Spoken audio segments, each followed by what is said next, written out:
Well, hello and welcome again. I'm Christine Dean, the networking diva, and I'm excited today because I've got my buddy Kevin Myers with us. Hi, Kevin. Hey, Christine, how are you doing? I'm excited. I love featuring and talking about the ranch. And so, people may not be aware that you and I serve on the board of directors together at the Veterans Ranch. Yay.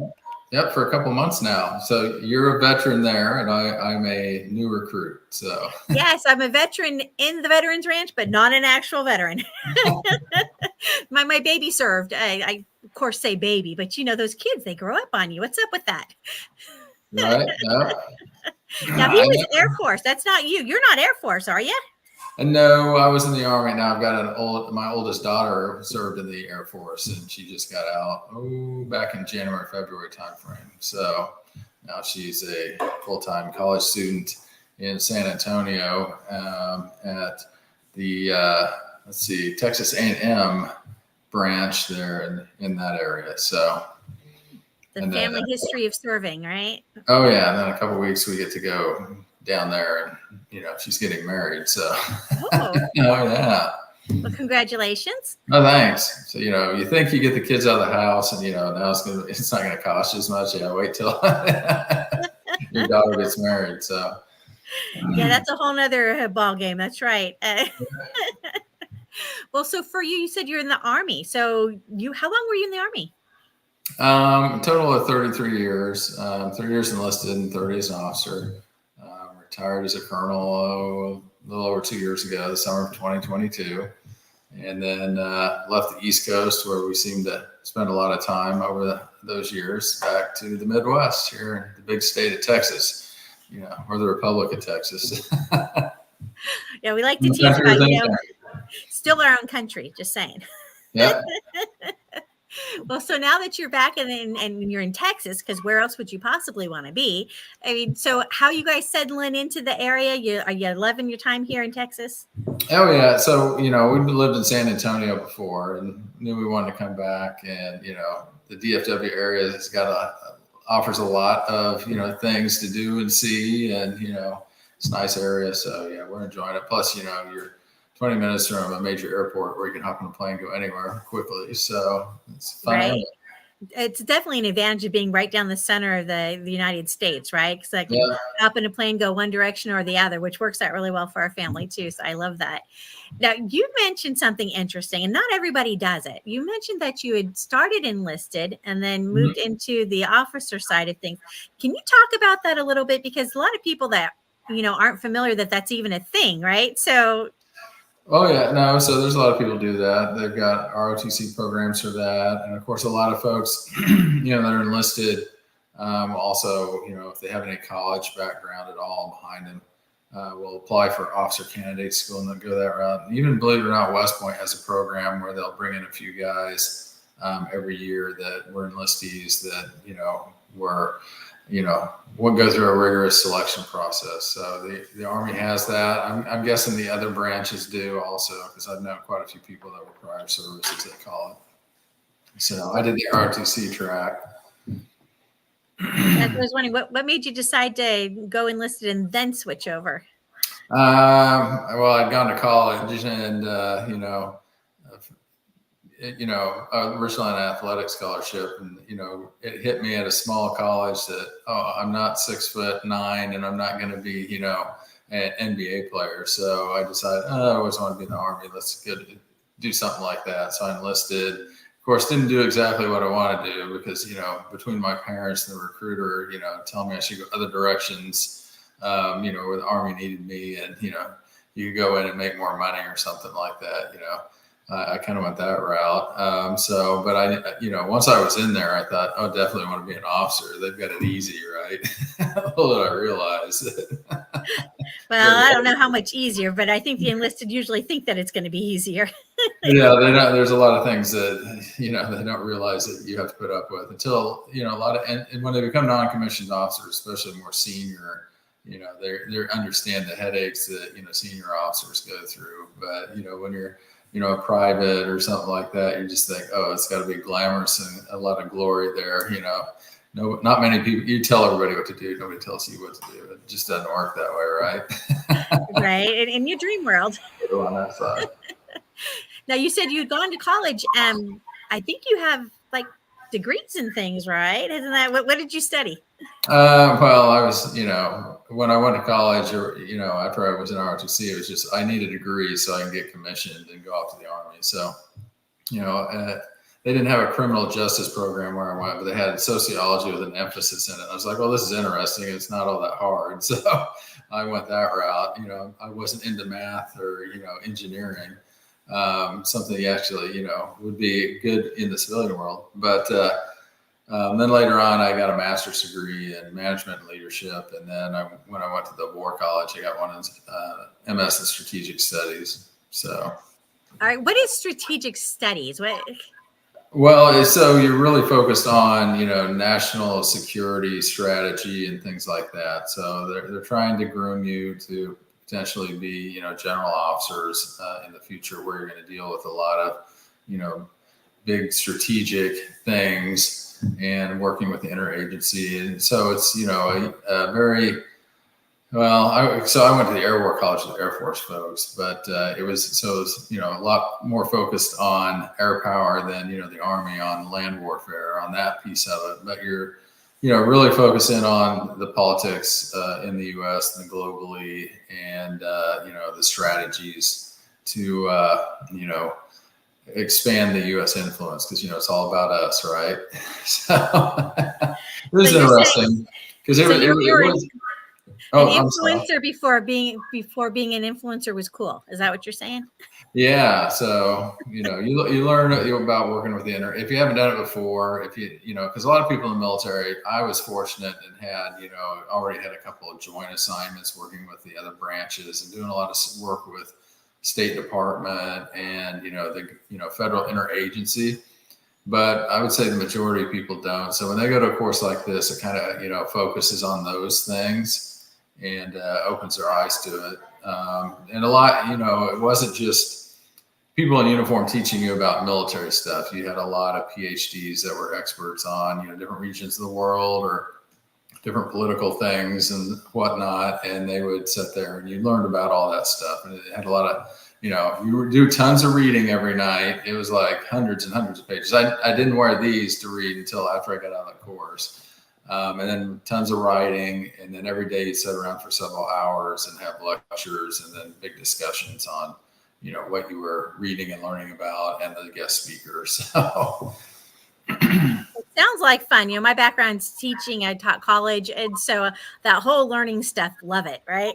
So I'm like, ooh, that sounds like fun. The nerd in me, right?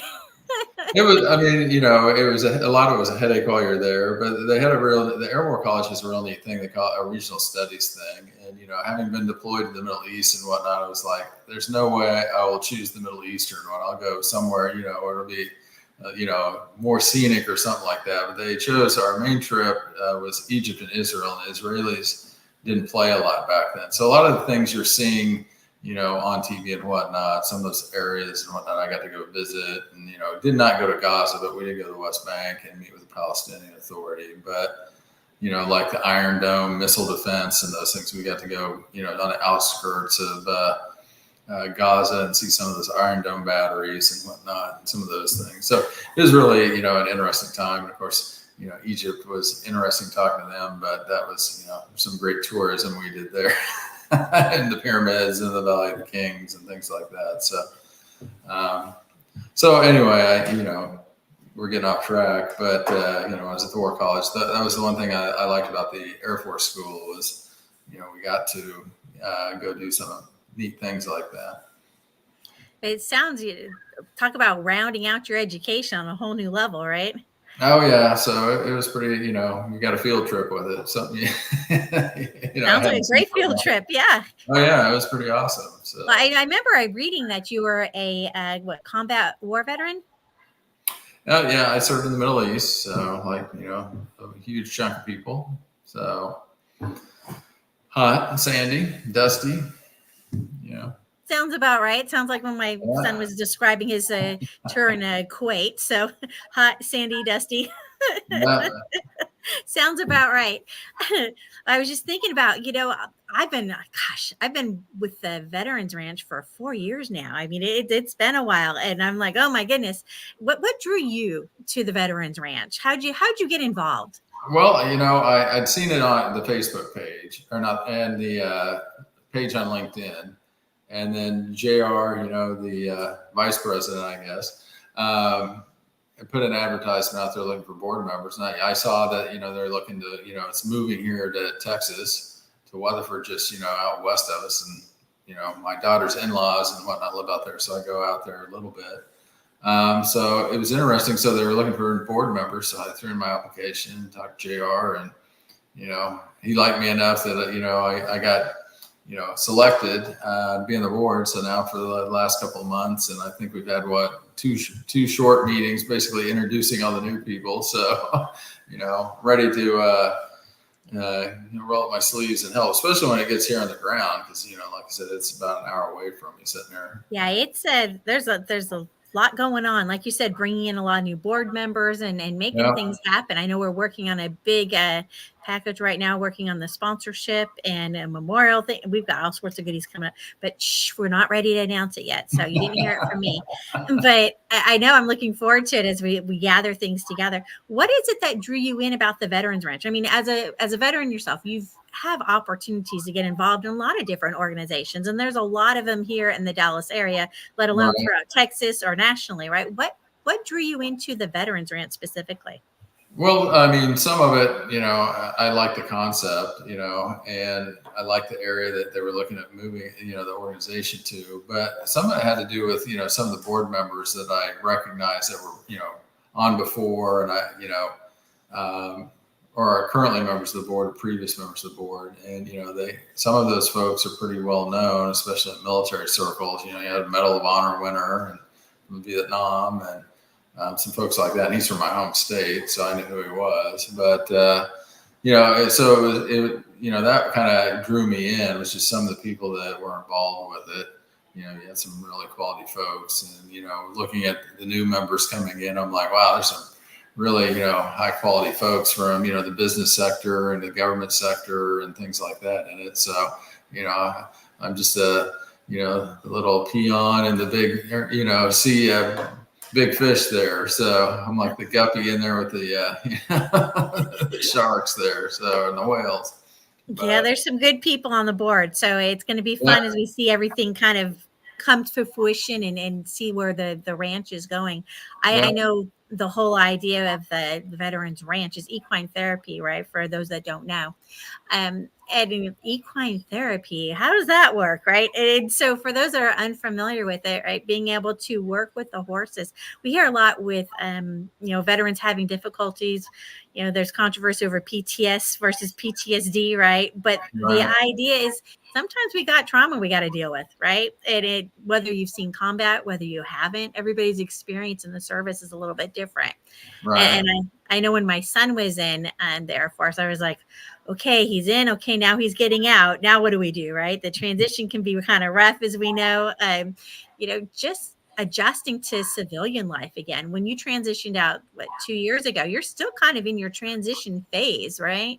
Oh yeah, it's I'm still in the kind of that transition mode, because you spend your entire adult life in a specific way of life and culture, and then you come to an area like this, where there's not a huge Army footprint. It's not like I had retired out of Fort Hood and stayed in Killeen, for example. And I understand why a lot of people do that now, because it's comforting, it's easy to find jobs, that are very similar to what you did before in your previous career. And, a lot of your friends stay around, and just people that are easy to relate to.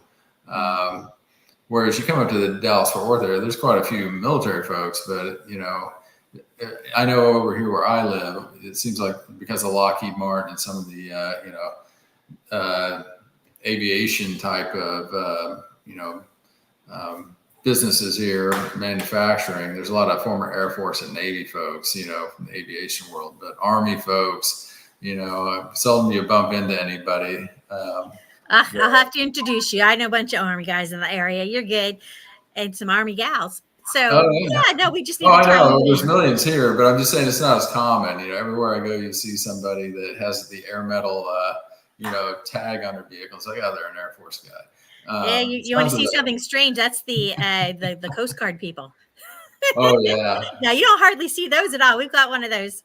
No, we But I actually know. know a couple that he retired out of the Coast Guard as a helicopter pilot with them. So, Exactly. So this is a great place to be. There are a lot of oh yeah, veterans. But like you said, the transition is kind of weird because you've had your way of life, the way things have yeah, always been, and now you have to learn how to kind of adapt.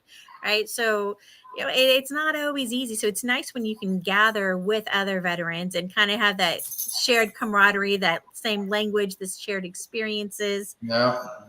You So certainly I'm get to hoping talk you're on them. finding that with the veterans ranch and the other board members and stuff. Oh yeah, and we've got plenty of veterans and retirees on the board. So there's a lot of good folks there. That come from the military background, and then folks like you that were just civilians. There hasn't been anybody I haven't met that's on the board that is just awesome. So Yeah, it's a great team of people. So if anybody's looking for opportunities to get involved or to volunteer, right? Reach out to us, talk to us, and then let's get you involved yep, in things because there's so many options. I mean, maybe you're like, well, I don't know how to do much, right? If you like playing on, social media, right? We need help with people running the right. social media, right? I mean, there's so many different options on things that you can do. So if you've got the heart to give and you've got the time to give, reach out and let us know because we'll bring you in and let you come play with the fun group that we have going there. Oh yeah, there's a lot to do. There's fundraising, marketing, Mhm. event planning, Facebook posts, all That's right. that Plenty stuff. to keep you busy. You know? Absolutely. I love it. And then, once we get everything moved here, I guarantee there's going to be tons of work on the ranch itself. So, doing, I guess, cleaning, building, all that type of stuff. All So, sorts of fun stuff coming yep, ahead. Yeah. So we're going to be having a big fundraiser coming up soon. So keep your ears open for that because as we get the details, we'll share it with you. But yeah. in the meanwhile, thank you so much, Kevin, for being a part of the board and Well, thank making you. the time and effort to be part of the Veterans Ranch. I greatly appreciate it. And having awesome people like you on the board with me makes it even better, because it's nothing but pure joy every time I get to talk to you and everybody out there. Christine is awesome. So, Aw, thank yeah, you. if you ever need help with anything, she is the gal to go see. Ah, you're a sweetheart. Well, so we'll call another episode of the Veterans Ranch broadcast, and we'll see y'all next time. And I don't know who's going to be next, but we're going to meet some more board members. So stick around and have some fun with us. We'll see y'all soon. Thanks, Kevin. All right. Hey, thanks. Have a good one.